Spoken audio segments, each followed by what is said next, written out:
Create your dream with Success Television. Can people truly change, reinvent themselves into more balanced, more caring, more productive individuals? Stephen Covey, for one, says yes, and a lot of people pay a lot of money for his brand of reinvention.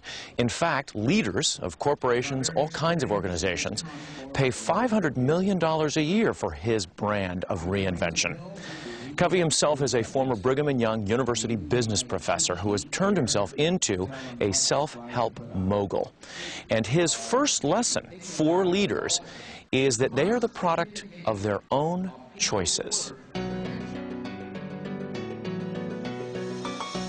Okay, let's start then with the 7 principles. And the first one, obviously, is to be proactive.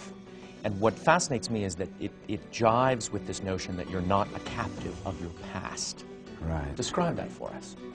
Well, most people tend to become deterministic, that they are a captive of their past, or of their present circumstances, or of the social weather that surrounds them, or their physical weather. For their family. Their family, their upbringing, what my parents did to me, and so forth.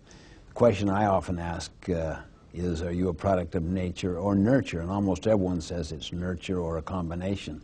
And I try to make a point that it's neither.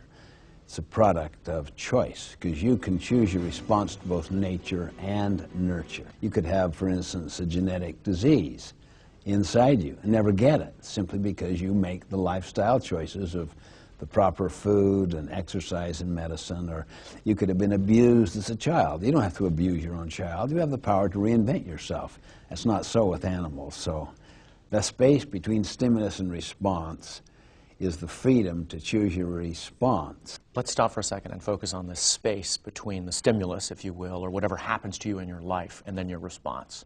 What, is that a minute second in most instances? Is it something we can expand? Absolutely, we can expand it. But with some people that have been, say, powerfully deprived or rejected, or maybe this very little space, see, with others that have had very affirming, unconditional love growing up and so forth, they could have a very large space.